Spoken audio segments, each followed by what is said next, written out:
Perang dua naga di Tanjung Bunga dipicu sengketa 16 hektar lahan. Konflik kepemilikan lahan strategis di kawasan Tanjung Bunga, Makassar, Sulawesi Selatan, memasuki fase krusial. Dua kelompok besar, Grup Kala, PT Haji Kala, dan PT Goa Makassar Tourism Development Tbk, perusahaan yang terafiliasi dengan Lipo Group, saling klaim atas lahan seluas 16,5 hektar yang berada di kawasan premium tersebut. Juru bicara M. Jusuf Kala, Husain Abdullah, menilai GMTD telah melampaui batas dengan mengeklaim lahan yang, menurut Grup Kala, secara hukum sah merupakan milik mereka.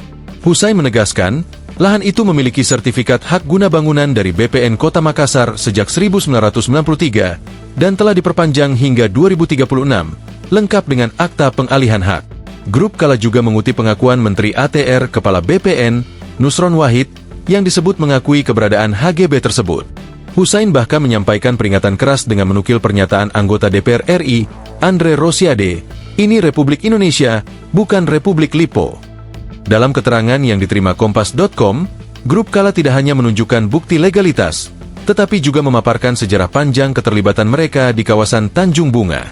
Sejak 1990-an, melalui PT Bumi Karsa, Grup Kala terlibat dalam proyek normalisasi Sungai Jenebrang I4 dan pembangunan Waduk Tanjung Bunga sebagai long storage untuk wisata dan olahraga air. Untuk mendukung proyek itu, mereka melakukan pembebasan lahan rawa hingga 80 hektar, termasuk area yang kini dipersengketakan.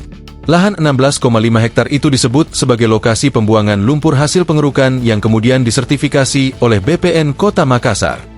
Kala juga mengklaim sebagai pihak yang lebih dulu merintis pariwisata kawasan Tanjung Bunga sebelum menjadi pusat pertumbuhan ekonomi, termasuk melalui kolaborasi dengan Transcorp membangun Transkala atau Transmall. Di sisi lain, GMTD masuk dengan dasar hak pengelolaan lahan, HPL, dari pemerintah daerah. Menteri ATR BPN Nusron Wahid mengakui adanya tumpang tindih hak dalam kasus ini, salah satu persoalan klasik administrasi pertanahan di masa lalu, seperti HGB yang terbit di atas HPL. Kementerian ATR BPN menegaskan, penyelesaian sengketa harus melalui verifikasi data yang cermat dan tidak bisa semata-mata mengacu pada satu putusan pengadilan. Sengketa dua nama besar ini, yang melibatkan Jusuf Kala dan kelompok usaha Lipo, menjadi sorotan publik. Pemerintah kini diuji untuk menegakkan kepastian hukum di tengah persaingan ketat sektor properti nasional. Download Tribun X sekarang, menghadirkan lokal menjadi Indonesia.